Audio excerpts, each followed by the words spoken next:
Healing is a continuity of the notion that there's something broken, wrong, or damaged.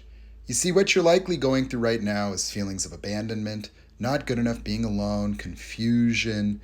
You're going through a lot of rumination, right? You see, you've been devalued, you're fully triggered. And you want to notice that all the pain and the feelings that you're going through are really about the collapse of a fantasy future, that you had this idealized view of the person and hope was holding it all together. And so when people say that they're healing, you see, healing implies that there's something to heal from. You see, we think that being healed is being happy. Notice how you use that same mentality in the relationship. Like there were times when you were ready to leave, you were done with this, and then you got hoovered right back. And so you might have scheduled therapy, you might have told your mom and your dad, we're separating, and you were so sure. And then suddenly the person changes, and then it's all gone. And so all the problems just seem to vanish. Because as soon as your emotions changed, all of a sudden all the bad things you went through and the things that define the relationship became, well, we've been through so much together and we're learning and growing. And so you immediately totally transform your occurrence of the relationship. That's often one of the problems with smear campaigns, is that the person being smeared has masqueraded around in this idealized fantasy relationship, not really willing to acknowledge the truth. All the analyzing that we do in relationships with narcissists justify our entitlement to attach to a fantasy, where obviously, when looking back, that's not a soulmate. That understanding how that person is by looking exactly at what they do. But when you see the person do something wrong, bad, abusive, you go into confusion. See, your confusion blocks the transmission of reality, numbing you from the impact of it, giving you time to create a new interpretation that you invite them to participate in. So you invite the narcissist to tell you excuses, lies, and re-future fake you. And even if they lied to you 10,000 times, you want to believe it because you don't want to surrender that future fantasy where you're healed, fixed, and you've invested so much. So right now, you're dealing with resignation. You're dealing with hopeless despair. You're dealing with feeling alone. You're dealing with feeling devalued, undervalued, unwanted. Who's going to want me? I'm single mom. I'm this, I'm that. Well, that's all nonsense. You see, that's just because of the emotions that you're feeling are causing a misinterpretation of circumstance. Because the truth of the matter is, there would be no reason to suffer when exiting a relationship with a psychopathic, toxic, abusive, manipulative, beguiling, dishonest, false self narcissist. That whatever it is you think you lost, you didn't lose anything. You lost a fantasy. That the person that you thought you had did not ever exist at any point in time. And when you think about, oh my God, they didn't even love me, but what does that mean? Having somebody with a mental illness not love you the way that they should doesn't mean anything about you. So you might feel unlovable, not good enough, broken.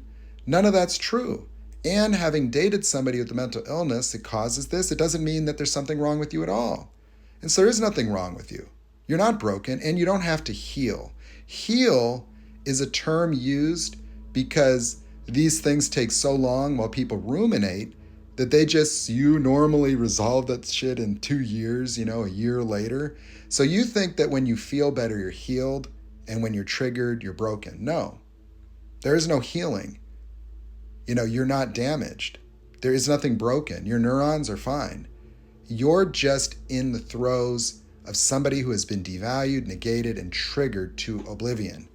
It's like when you met this narcissist, you started talking about yourself, you gave him a remote control. You said, here's my triggers, this is my last boyfriend, this, that. And so they've been pushing your buttons for whatever period of time to the point where they're just stuck. See, everything you did was negated, devalued. You were made to experience yourself as worthless, invisible, not mattering, put on eggshells, in a constant state of anxiety and stress, trying to accommodate this victim. Somebody who takes no accountability and responsibility for themselves emotionally, yet somehow is always on you about your feelings, your thoughts, your emotions. So you get no humanity, no empathy, no compassion, yet you have to provide all of that and then some to this person who is entitled to negate, devalue, dominate, control, and then be the victim. Breadcrumbing and then devaluation. And so you're just in a state of rumination, and you can escape that state anytime you want. Like, I do coaching, and if you wanted, you would be a different person one session. I only do one session. I only need to do one session.